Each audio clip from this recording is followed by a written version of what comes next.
everybody, and welcome to a very 23rd episode of Roll20 Presents Tomb of Annihilation.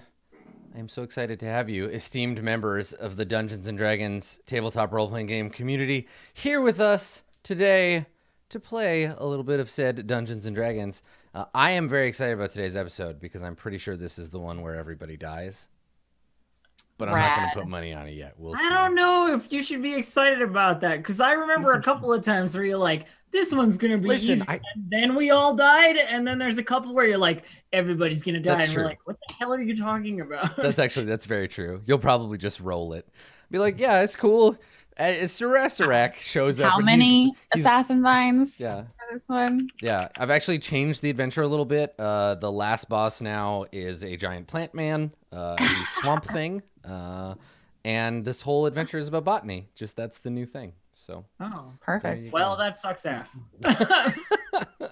Fantastic. It occurs to me that I have left my Dungeons & Dragons books on the shelf. I'm gonna get them. I did that too. While I'm doing that, Andrew, tell us about the convention that you were at, because you were just at one. And what games did you play? And was it great? I bet it was great. I was at Colorado, which was a house convention put on by Strosh and John L., who are both game designers based out of Boulder, Colorado. And it was a 4-day thing. And I played this game in one of the afternoon slots because of scheduling conflicts, and then I played my game Girl by Moonlight twice, and I played a game called The Last Girl, where you make a horror slasher movie. Ooh, that one's a classic. I haven't heard that name in a while. That's Brett's game, right? Yeah, we played with 7 people. Damn. And we did a surprisingly good job of sharing the space and made a really great progressive horror movie about sister wives. That's awesome. I haven't thought about British that game Columbia. Brett is Brett's the author of the Faceless playbook for Apocalypse World, too. Cool. Or co-author. Yeah. So we played their game. It was great. That's awesome. Cool. Well, I'm glad that you had a good time. I figured you would. There's lots of good people at that con. Yeah, exactly. It was a great cool chance, folks. Elf, how goes the struggle? I hate my life. The eternal struggle. It's not that eternal. It's like a week and a bit long. I love how it's like, how goes the struggle? There's no reference to what the struggle is. You know that I know that you know what we're talking about. That's what I hate my life. Yeah, no, it's going good. I'm not getting horrible caffeine headaches anymore or anything. Oh, that's good. But what I will tell you is that having dropped soda from my diet, I eat way more. Oh yeah, yep. Yeah, when I quit smoking, it was the same. I was just like, I'm just gonna snack all the time, and it's a balance. The body is a terrible prison, so kudos for struggling with yours. Trying to maintain my flesh prison. Yeah, good work though. Good work on that. Keep it up. Yeah, I think if I stopped having coffee, I would probably eat a lot more too. Yeah. I get a lot of my calories from the milk in my coffee. Yeah, that's why it's nice to just imagine where we can just roll a survival check every day and then don't think about it. Your character will just be fine. I would like that very much. Yep. Yesterday, I learned that crocodiles will get so large that they starve because they can't get enough food for their body size. Crocodiles, what are you doing? Get your shit together. So I saw related to that. I saw a video of a crocodile rip the front bumper. Oh, I saw that too. Car. Yeah.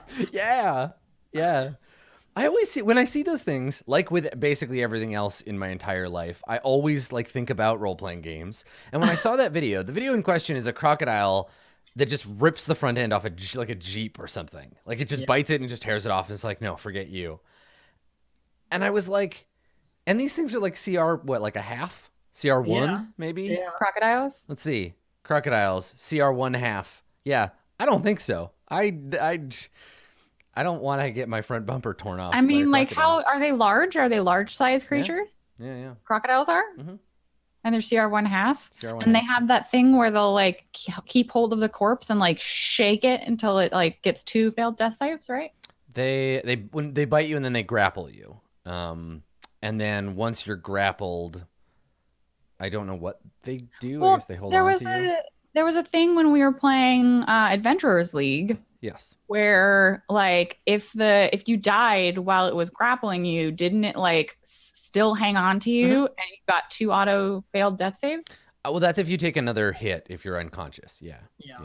I think the thing is they try to drown you, or they like roll you over, or like death roll. Death roll, exactly. Yeah. Goddamn crocodiles. And not like rolling die for like the crocodile rolls. Chat demanded a snake fact, so here's a snake fact. They can sense your body heat. I got a good snake fact for you. Snakes are shaped like noodles, but with a pointy end. And you can tell which ones are poisonous or not by the shape of their eyes. You can also tell which ones are poisonous or not when they bite you, if you die or you don't die. If you die, that one was venomous. No, venomous, not poisonous. Yeah. Yeah. There you go. Yeah. Here's an interesting fact. Marvel's Venom is not a snake at all. It's true. It's not. It's true. You're right. That's how to tell the difference between a space symbiote and a snake. And a snake. One of them is an alien goop from space. The other one's a snake. The more you know. Let's play some Dungeons and Dragons. Let's stop fucking around. All right. Let's introduce our characters though, because I know I saw there are some new folks in the chat. So if this is your first time, come on in. Welcome. Hello. We're really excited to have you here. It is Tomb of Annihilation. We are 23 episodes in. We are 5 and a bit levels in, and these are our players. Let's start with Elf, because Elf is in the starting position. Who are you playing today, Elf? Well, the same person I play every day, Ishi Snaggletooth, the fantastic kobold fighter, battle master, level 5. She is awesome, and you are not as awesome as her. It's indisputable. It's true. It's on the character sheet. Can't say no to that. Below on your overlays on the very 23rd episode is Andrew, my dear friend. Hi. Andrew, playing Little Fox. Tell us about Little Fox. Little Fox is a barbarian. She's Furbolg. She is as tall as 4 Ishis stacked on top of themselves. It's true. And they are best friends, Ishi and Little Fox. Yep. And I don't know. She's got a big hammer. She's kind of blue. That's very true. And some rage problems. Well, not problems. They're not problems for a D&D character. It's mostly been good. Yeah. Rage benefits. Excellent. Cool. Over on the other side, down at the bottom here, speaking of people who measure things in strange ways, coming to us direct from jolly old England, it's Dave. Dave, tell us about your character. How many stone does he weigh? Oh, I don't know. How many hands tall is Malik? That's the horses. That's a horses thing. 11. Okay. Wait, good. is Malik not a horse? Horse is actually what British people call people. It's a translation thing. Yeah, it's interesting. Hence the phrase "only fools and horses." Yeah, right. Exactly. Dave, tell us about Malik. Sure. Human, like me. Mm-hmm. Sorcerer, not like me. Draconic bloodline, a bit like me. Excellent. Good. I like it. And rounding out our party of weirdos, up in the top corner over here, it's Blue Jay playing Arcturus. Blue Jay, tell us about Arcturus. Arcturus is a Triton Tempest cleric. He is he's about 5'3", so shorter than you'd think, but Tritons are small. He's 45 years old. He's medium-sized. Has like olive-ish, kelpy kind of hair. Yeah, that's it, right? Oh, and he's a Tempest cleric that worships Istitia. Mm-hmm. Okay, and he's male seeking? Yeah, right. Male seeking anyone that can make him blush. I would love to write a role-playing game where the things that people usually use to describe their characters actually matter. Like your eye color is a stat and how tall you are is a stat. Because everybody always they're like, well, he's this tall and this is a color of hair and eyes. And no one, like, when I think about scenes that have Arcturus in them, I'm not like, I imagine Arcturus's big watery green eyes. His eyes are like orange. Yeah, we need to make romance sim for adventurers. I'm into it. Yeah. We should. I saw this in the YouTube comments actually. Rework some Dungeons and Dragons rules so that all the combats are just social like relationship things. It's like Undertale but for Dungeons. Yeah, we need the Undertale. In other news, Netflix just recommended I watch The Children of the Whales. So like Perfect. that's in my wheelhouse. That's Netflix. Arcturus media. Listen, here's what we'll do. We're gonna make an alternate version of the game that's all about Arcturus trying to find someone that he can have babies with, and we're gonna call it Womb of Annihilation, and it's gonna be romantic right up to the end, and then it's gonna be horror. Done. Roll20 presents Womb of Annihilation coming soon. It's like that movie. What's it? So and so's baby. Rosemary's Baby. Rosemary's Baby. Yeah. Spoiler: the baby is the devil. All right. Speaking of babies being the devil, so y'all are in Nangalore. You're in beautiful Nangalore. Let's take a look at that. Wait. Can I just I'm concerned with that transition. Don't worry about it. I was definitely like, wait, there are Yorbos here. It's like, what do you mean, devil babies? Devil babies. Yeah, so you're in Nangalore, famed Nangalore, ancient Nangalore, Chultan garden from era past, and built in honor of some long forgotten monarch of Chult. And you have come here seeking a black orchid, which is found only here in all of the jungle. This is the only place that it's supposed to be available. And the reason that you are seeking this, black orchid, is because it's crucial to a ritual you hope to have performed at Kir Sabal by the mighty Aarakocra of that place to grant you wings to fly. Okay, I have a quick question. Yeah. Is the Gardens of Nangalore, is that also where you'd find a kiss from a rose on a grave?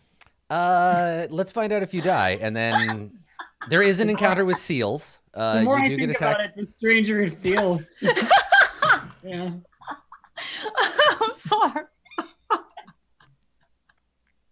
You know, it's so rare. Now that this rose is in bloom. It's so rare that I get to be the disgusted one, and you are the ones making bad jokes. So thank you for this. Is a nice experience. It hurts. Cheers. It hurts real bad. I'm not into it at all. See there, that's what you get. See, I was hoping, and we'll wait until later, and someone can say that they believe they can fly, and then we can go through that whole thing. I know you've been thinking about it every night and day, but we'll get there. I don't believe I can fly.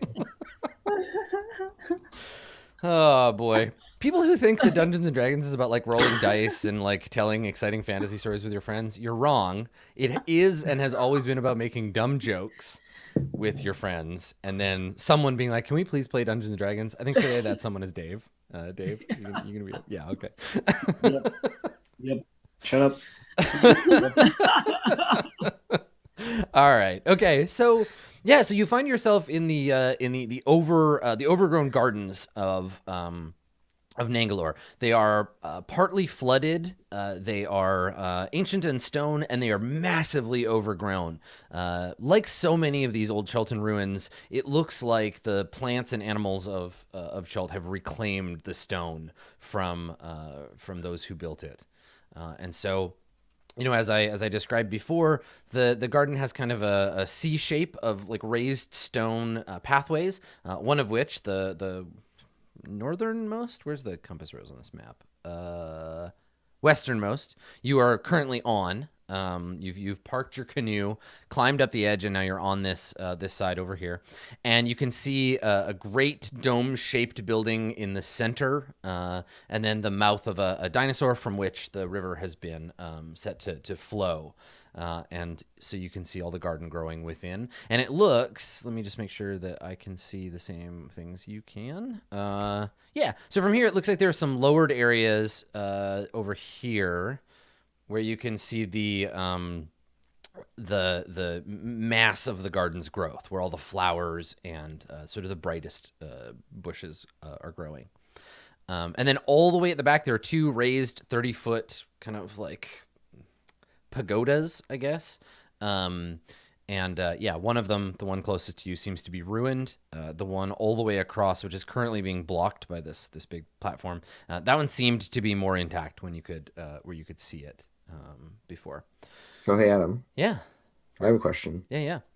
Where's the Black Lotus in this place? Can you just point it out for me? Yeah, you'd have to go looking for it. Oh, okay. That sounds hard. I All right, think let's go that home. the best idea is that we should split up. Listen, the flower you're looking for is in a booster pack in 1996. So Okay, yeah. Get on it. So I poke Little Fox in the leg while we're standing here, and I go, "How many gold do you want to bet the flower is in the big center thing? Because I'm gonna bet that's where it is." Ishi, take 2d6 damage from walking into the fourth wall. And yeah, Little Fox like looks down and kind of like shrugs and like she's not interested in taking the bet. Fine, I'll make a bet with myself then. Let me just I think Arcturus is he's right there. So he looks down at you and he's like, I'll take that. I don't think that this place would be quite so obvious if it is indeed so difficult to find. All right, 10 gold. 10 gold says the black flower thing is in the big middle part. Yep. And Arcturus shakes your hand and feels his coin pouch and is like, yeah, there's probably 10 gold in there. Like shakes your hand. Probably 10 gold in there. So Little Fox is going to go over and inspect these weberinos here. Okay. Sure. I want to look and see if I can see some giant spiders or something. Yeah. So you approach the web, and it's a tree trunk that has grown up and then died because it's been covered in webbing, and so it can't get any sun on it. Again, the statue is just covered in these thick webs, and the webs are like pencil thickness, not like tiny filaments. And yeah, I think as you expected, up around the other side, a very large spider, a giant spider, in fact, climbs up over the webbing as you get close and just looks at you and kind of raises one of its front legs and kind of just gestures in the air. It doesn't look like it's gonna spring out and attack you, but it's noticed that you've come close to its web. Can you make a perception check? Yeah, for sure. Okay. Blue. Where is perception? There we go. I got a 12. Okay. This giant spider is missing one leg. One of its front legs is severed at the joint. And it looks like an old wound. Actually, this spider looks like it's been in some scraps. Its carapace is scarred in lots of places, and yeah, it looks like it's been in a fight or two. And so Little Fox makes a motion of greeting to it, and inclines her head. Okay. And, in her usual way in Sylvan just says, not looking to put any more scars on you. And then indicates behind herself, we're going to go look for a flower. It comes closer, and as it gets lower to the ground, it kind of leans up and sort of jabs at the air, threateningly, to try to get you to back off. Yeah. And she'll take a step back and okay. put her hands in a sign of, that she's not trying to threaten it. Yeah. And she'll just say, yes, and I have nothing but respect for your territory and your lovely webs. And we would like to pass through without issue. Okay. Make a persuade check, or do the thing that you do. Yeah, the usual thing. Make your treat with animals check. Persuade check with advantage with my -2 charisma. I got an 11. Okay. I mean, you're being deferential. I think a 10 suffices. The spider recedes back towards the top of the web, but doesn't leave. It just skitters up. Some eyes on us. Yeah, and it moves. It does that thing where it moves backwards. It keeps its fangs facing you, but it moves backwards and puts one leg up on the thing. And for everybody else, just to be aware of scale, this thing is about 10 feet by 10 feet. It is an enormous spider. This isn't like, this thing is, its fangs would be like knives. They're like terrifying size. But it looks like Little Fox has kind of like gotten it to back off. It's still keeping a close eye on you, but it's not going to attack. I think Arcturus looks at it and says, "That is a very large and very strange looking crab." You know what? How do you? Little Fox just like narrows her eyes at Arcturus and walks by, just like shaking her head. Just people I'm stuck with spiders. It's true though. It's true. So I think we're just gonna go try to resolve this bet as quickly as possible. Everything over this cool way. with the big spider? Yeah, and Little Fox just like nods, like and shrugs. Okay. All right. So you want to, I guess, as you get close to the edge of this little pit. So this area that you're standing near here, it's a 5-foot descent. There's or 15. Yeah, you're on 20 feet. This is 15 feet. So it's about that deep, about another 5 feet down. You can't see the ground because the whole area is just plants and vines all overgrown together. There's a lovely sweet smell of flowering plants wafting up from it. And there are flowers and orchids and blossoms of all different sorts down there. But you'd have to sort of dig around, I think, to like go looking for anything in there.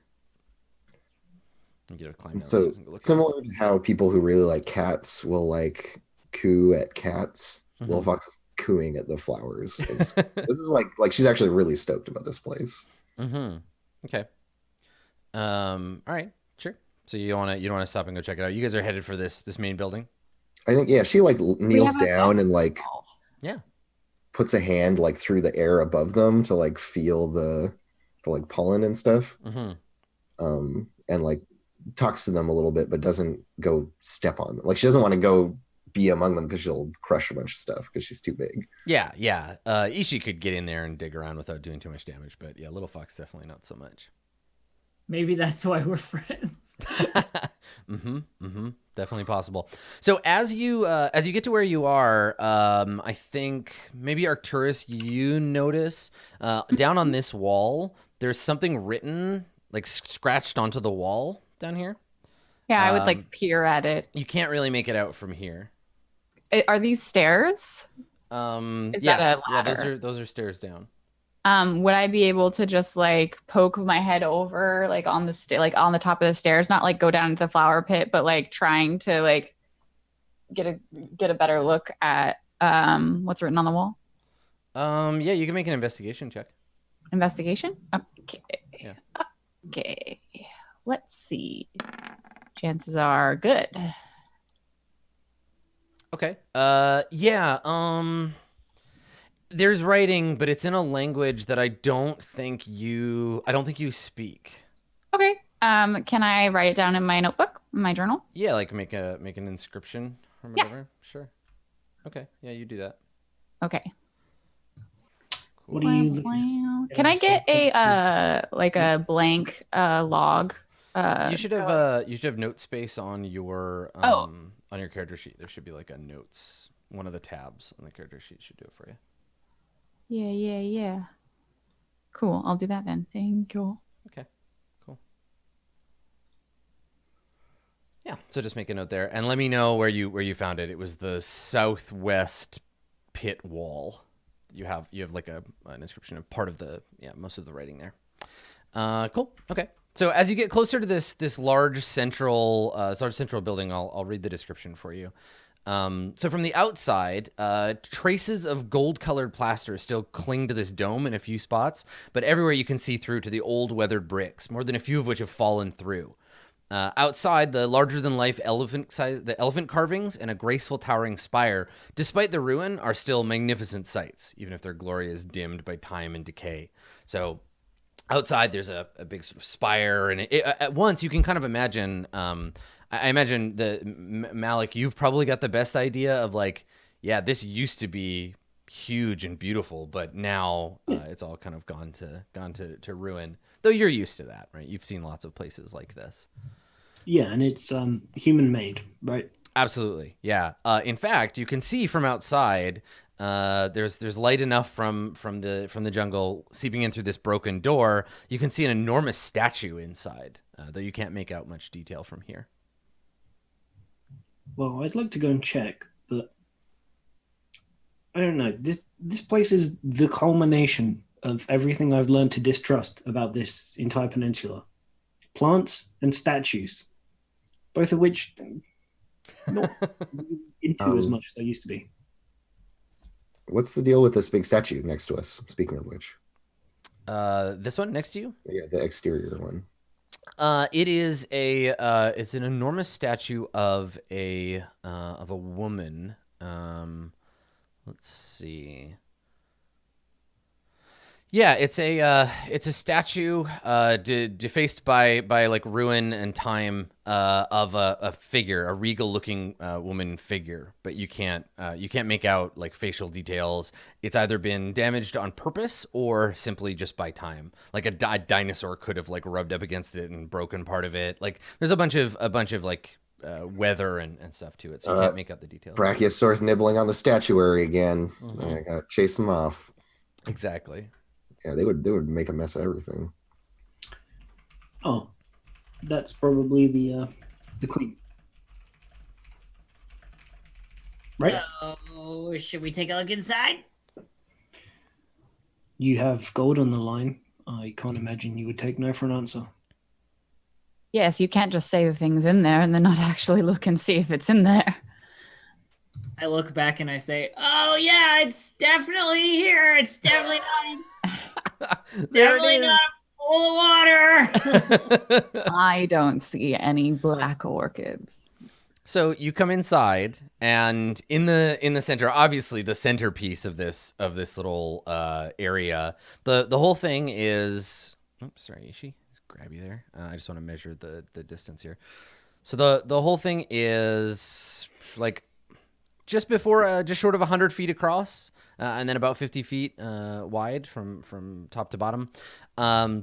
In the center top, you can see an 18-foot tall statue of a Chultan warrior in splint armor, wearing a helmet festooned with Tyrannosaurus teeth and bearing a shield of intricately patterned leopard hide. Towers over the chamber and looms above a wide octagonal cistern.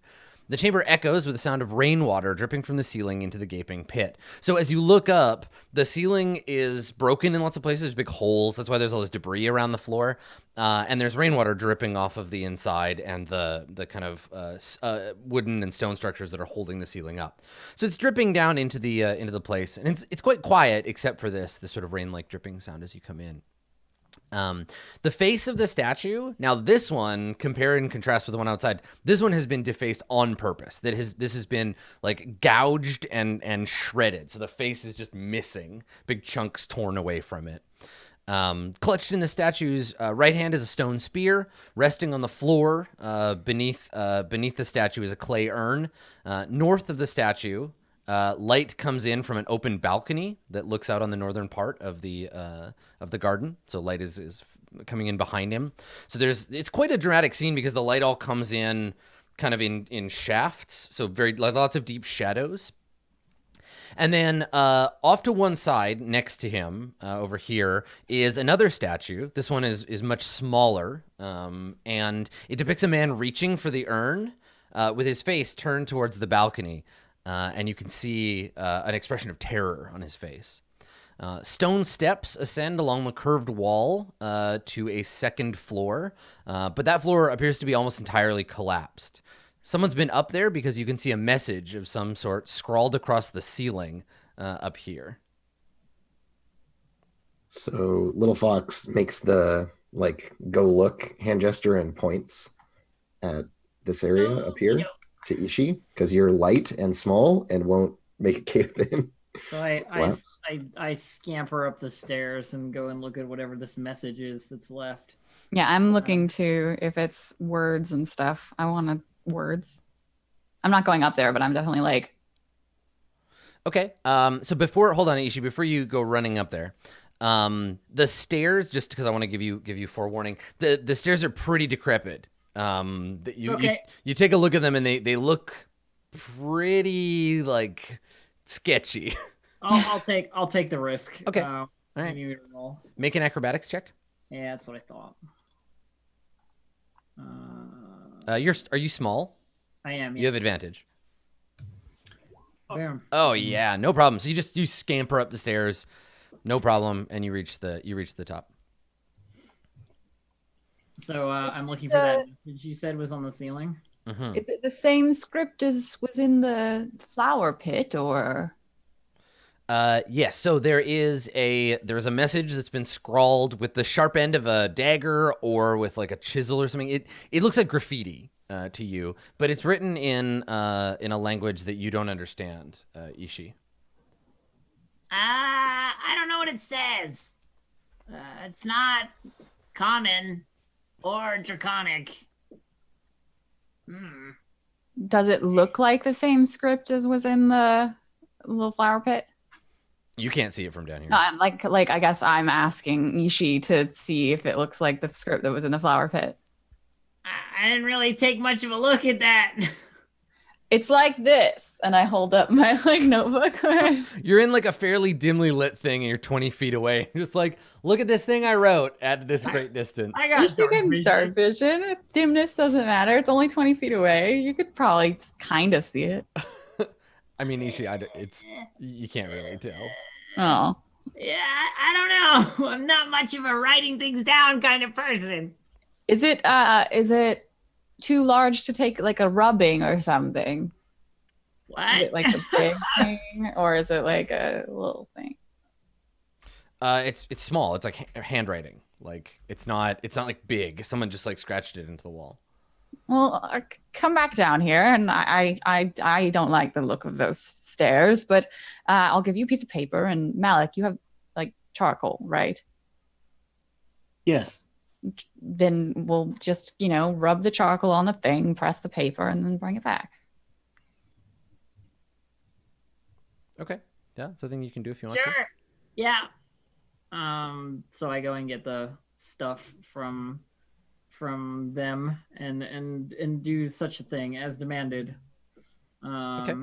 So do you need me to roll acrobatics again, going up and down the stairs? Yes, please. Sure. Yeah, make 2 more checks. Yeah. 18. Okay, no problem.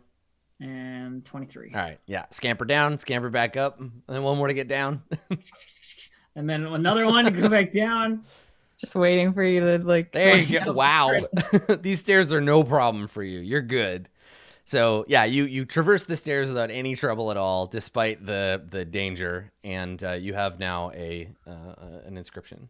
Yep. Can I see if it looks like the same text that was on the wall of the? Yeah, you'd guess. You recognize a couple of the characters as being the same between the two. Huh. I wonder what language this is. This is so interesting. I wonder if it's some sort of ancient Chultan and then Arcturus just goes on about Could I have a quick check? I think I probably speak a few more than you do. Of course. It is none of those. Well, I guess nothing specific to me then. But if the two of you would like to make a history check, I might be able to tell you a little bit more about it, even if you don't understand. Yeah, I'm definitely I'm trying to piece this out. So okay, yeah, Malik, make a history check with advantage. 23. Okay, it's definitely part of the ancient Chultan language family, but it's a specific Mesroan would have been one, and Orlungan would have been another. Right, this is another one, but you don't think you've seen this one before. Oh, okay, quite interesting. Yeah, something along the lines of linguistic anthropology bullshit that I don't know, but Arcturus does. And so while the three of them are doing this, Little Fox, what are you up to? So there's a statue of a man reaching for the clay jug. Yeah. So the urn isn't featured on this this map, but it's sort of at his feet, right? And then this statue over here is like a person reaching for it, but then turning and looking this way in fear. And this guy is like a Chultan. The statue is a Chultan man, He has a shaved head. He's wearing a relatively like a simple sort of tunic and trousers. He has I guess he would have a shield on his back and one of those short stabbing spears that the. So he looks like a warrior or adventurer. He looks, yeah. Well, I mean, he's dressed like someone who anticipated battle. He has a similar equipment as the statue above. And it's the small one that's defaced, or the larger one? The large one is the one that has his face all scribbled away. The large one is probably Ubtao, would be my guess. Someone can make a religion check. I can make a religion check. I got religion. You've been doing well at them. By this point. I got a 19. It is not Ubtao. Oh, it's someone else. You've seen Ubtao in his warrior aspect before. Generally, when Ubtao is portrayed as a warrior, he's portrayed as a tabaxi. Like panther. Yeah, panther man. This is a human being. Yeah. Okay. So this is like some king or something, maybe, or yeah, maybe. But yeah, this small statue, there's like something about it doesn't sit right with Little Fox. She's very suspicious. Can I make a check to like check out this statue more closely and yeah, make an investigation check. Yeah. I have a suspicion. I have a suspicion. Okay. Ask me some questions. Let's dungeon world this shit. Okay. Are there signs of tools carving this statue? Do you have any? You don't have any like tool or like craft. You're not a stone crafter or anything like that. I am not a stone crafter. No, I'm a herbalist. And I will tell you, it looks remarkably realistic. Yeah, and like as compared to the giant statue, very different. The giant statue has stylistic carvings that like stylistic choices, right? The muscles are carved in a sort of angular shape. The clothes are it's either crafted with much more skill or in a much more realistic style by someone who intentionally made it like wanting to look, human. I think I've already asked enough. Like clearly this is a person who's been turned to stone. It's a good old D&D trope. I don't know. And so can I extend my questions out a bit beyond? Yeah, sure. Why not? Yeah. Looking around this space, does it look like it's been used at all? What do you mean? Lately? Like, where's the dust collecting? Where's the? Oh yeah, I mean that kind of stuff. Of like, is there like a trail through parts? I think it's too ruined to really make much sense of it. Like, there isn't a bunch of obvious like places where people have been like hanging out. There's like piles of garbage where people have like discarded things. There's no footprints. There's no dust really because this place is so open to the air. Open. Yeah. Yeah. And so like stuff has been blown into corners or like in the way that what you would expect from just weather and that kind of stuff. Yeah, I don't think there's any evidence this has been habitation for anyone. Cool. Dave, you said Malik has some things that he wants to investigate. Oh, sorry. One last thing. Oh, yep. One last thing. Little Fox. Oh, carefully. Yeah, go ahead and then I'll tell you something. Carefully puts hands on the statue and just tips it. Like, is it anchored to the ground? Oh, it isn't. No. Yeah. It's just standing. Yeah, it's just standing on the ground, and you like tip one foot, and it like leans, and then so she like with two hands on it, so it doesn't fall over. She just kind of like tilts it and sees it lift up, and is like, like it's not anchored to the ground at all. It's like someone crafted this perfect statue, including like the bottom of its feet, and then placed it here. Yeah. She's just like sets it back down carefully so it doesn't fall over, and then is like shaking her head and like crosses her arms, frowns. She's like really not into this. That doesn't look very good. The other thing, while you're looking around at the statue, you notice there's another inscription or something scrawled at about hip level on the back of this statue. Someone has like graffitoed again, like another inscription in a language that no one understands. So she points at it to Arcturus. Interesting. And like I come over and investigate and write it down again. Okay.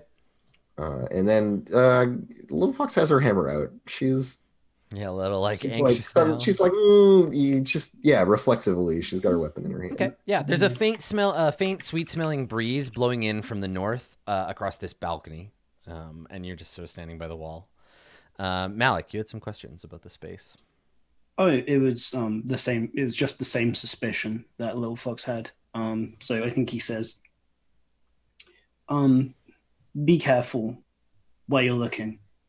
Try not to meet anything's eyes, if you can. Anything? What do you mean? There's no one looks here. like somebody else was here trying to find something of value before us. What about that pot that the statue's looking at or pointing to or trying to grab? What is that? Can't imagine that there is a lotus in it, so... I mean, is there a lotus in it? The urn appears to be sealed. The urn itself is fairly simple. It's a clay urn, probably about, I don't know, like 2.5 feet tall, maybe.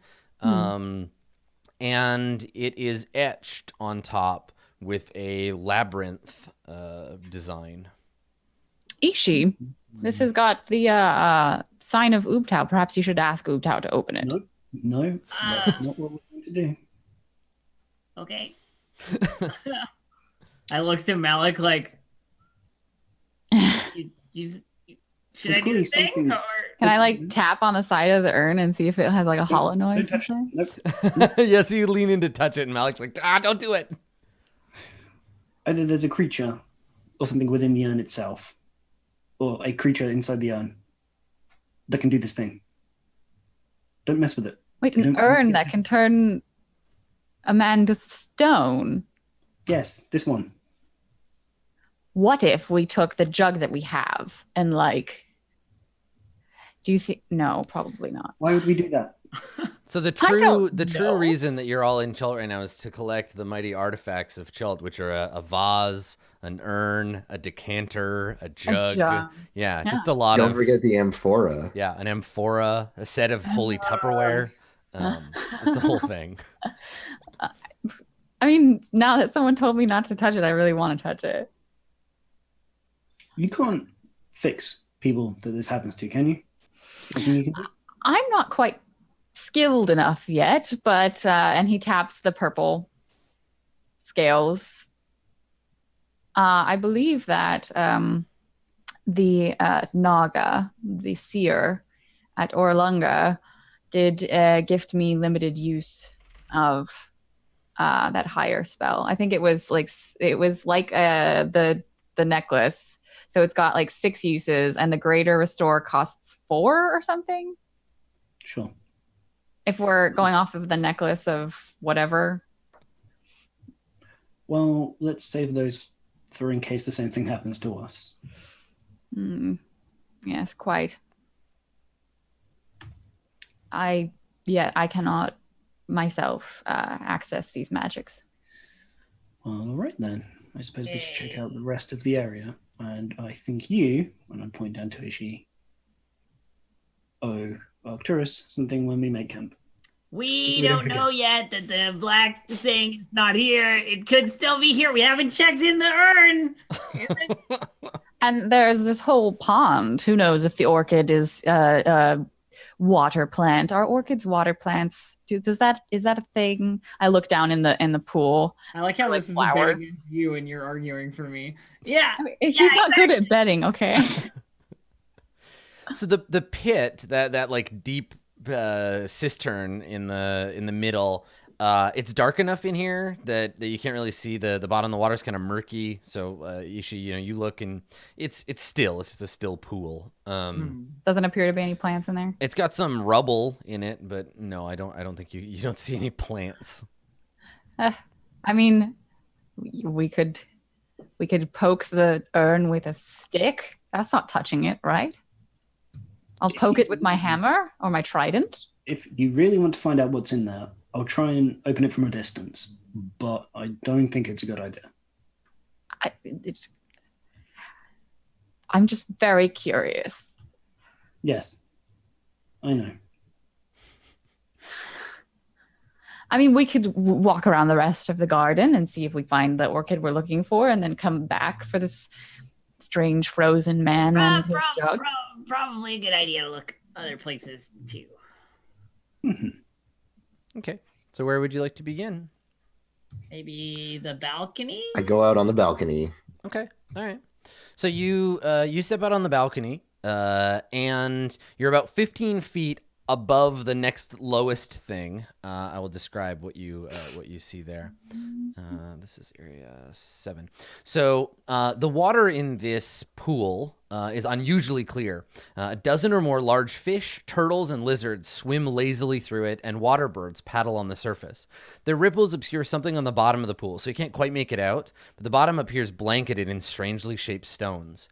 Bits of shattered stone rest atop a square dais that rises in the middle of the pool, evidence of a sculpture that once stood atop of it.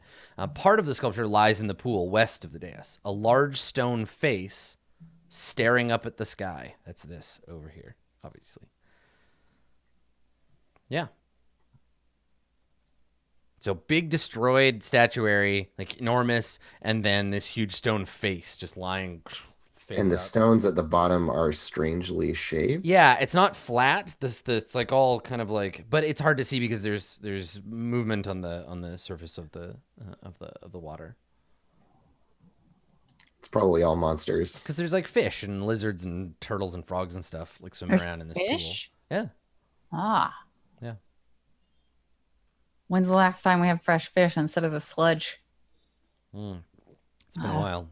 Now these fish are like beautifully colored. They're decorative fish, or probably they're the several generations of the descendants of decorative fish.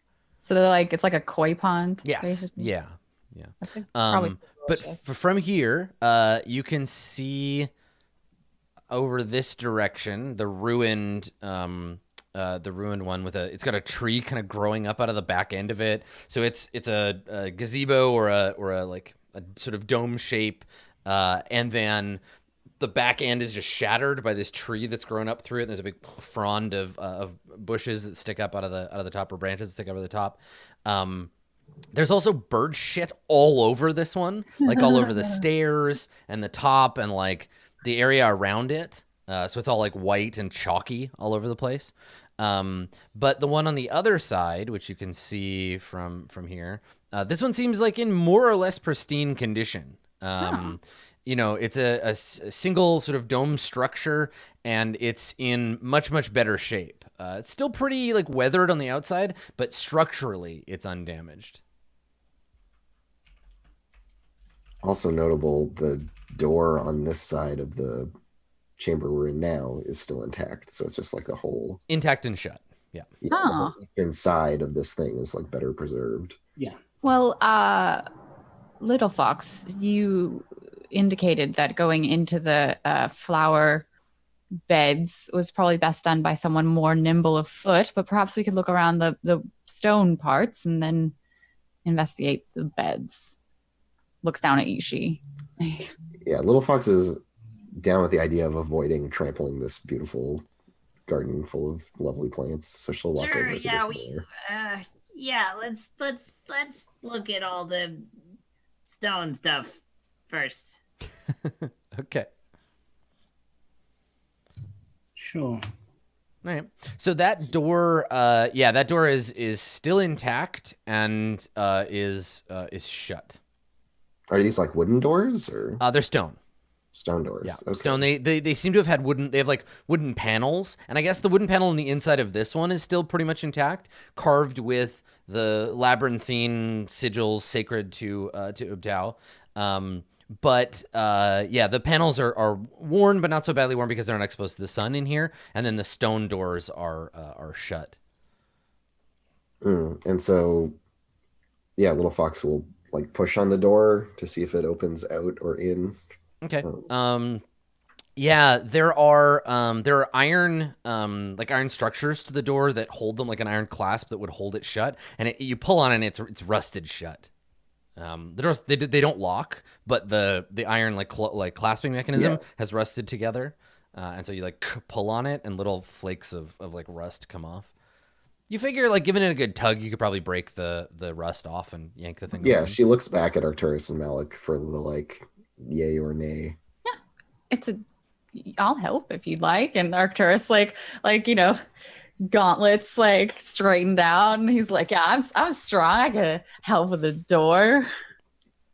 Yeah, and then little fox will. I guess, is it a push or a pull door? It would be a pull. Okay. So she'll just like big knuckly hands just like grab onto whatever handholds are there and just pull on the two of you give it a pull. Okay. Make a strength check. Make an athletics check rather. Sorry. You can add your athletics bonus and you have advantage. I'm trained in athletics, so I get an 8. All right. So the two of you just like pull on it, and it doesn't give. It's still like heavily rusted shut. That was not moving, huh? It's fine. I back away, and I have a use of gust of wind. I'll just blow it off. Okay. Let's see. Gust of wind, 60 feet long and 10 feet wide, blast from a direction. Okay, let's have you make a like a wisdom. Make the same roll, but with like wisdom and your whatever your spellcasting like bonus would be. Okay, so spell attack bonus. Yeah, where's everybody standing when you do this? Like, because I assume you're not just like everybody. No, I told them to back away. Yeah, I step away. Okay. So with my spell attack bonus. Malik's just walking around looking at stuff. Where's the Malik token? There it is. Okay.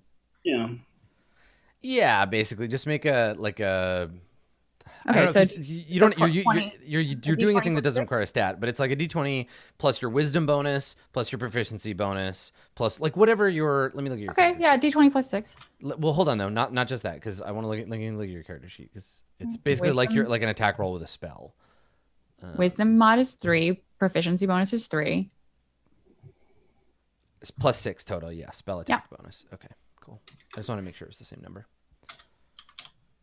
D20 plus 6. Okay. All right. Great. Nice work. The gust of wind blows the doors off their hinges. The doors slam open. One of them falls over onto the stairs and breaks. You also break a big chunk off of the ceiling, which falls down towards you. Make a dexterity save. Oh, okay. Like there's a rumble as the building like cracks and a chunk of wall folds in and tumbles towards you. You leap back in time to only take half of this bludgeoning damage. You take 6 bludgeoning damage as you get like rained on by chunks of ceiling. Ow! Ah! Okay. I don't think that worked. Let's go around. No, the door's open. Oh. It did work. I just also got hurt. Being bludgeoned by stuff. Sorry, that might have been a bit too much. As little fox walks by, she says, "Clumsy," scornfully, and then walks out. Well, excuse me for opening the door. All right. So you step outside. This side of the garden is much like the other. It has a raised platform area. To your right and left are massive growths of beautiful plants on either side down in the gardens. There were probably like gravel paths through these gardens at one point, but obviously they've long overgrown. And then in the far back corner, there is the intact building. And I think you notice on top of this, while you were inside making noise and rumbling around, on top of this thing, you notice there are several creatures that have landed atop the. Here, let me grab my thing. I'll just place tokens. Creatures, huh? Yeah, they've landed on top of this this structure and are like looking down at you. They're birds. They most resemble cranes, I think. Okay. All right, let me just place them for you, and then I'll reveal the tokens. So they're just like sitting up on top, staring down at you. We can only see the edges. Yeah, here I'll pull them out to the edge, but they're on top. Okay, and they're gigantic. Yeah, they're huge. They're large actually, but yes, they're big. They're very big. Yeah, and they're just kind of like looking at you, perched up on top. One of them's like preening, but they're all kind of like staring down with these amber eyes as you walk out of the main building. For future reference, my Triton spells like Gust of Wind are supposed to be cast with charisma. Oh, that's right. Yes. But I still got a 20. Yeah, so. You would have been fine. Because what's your charisma bonus? Not as much. It's like 0. It's 0. Okay, so a difference of 3. Yeah. Yeah, you would have been fine. Okay. Yeah. So I think maybe when you like Lil Fox, as you walk out and they regard you, you feel upon looking at them and upon meeting their gaze, you feel more like you're being observed by humans than by animals. It's like something about, the way your connection to nature and stuff, like if these were just crane, like your average birds, I mean, they'd be much smaller, but if they were just cranes, there's something about the baleful look in their eyes, the kind of guarded look that makes you think there's something else to these creatures. And Adam, I think before we can find out the mystery of these mysterious creatures, let's maybe take a break there.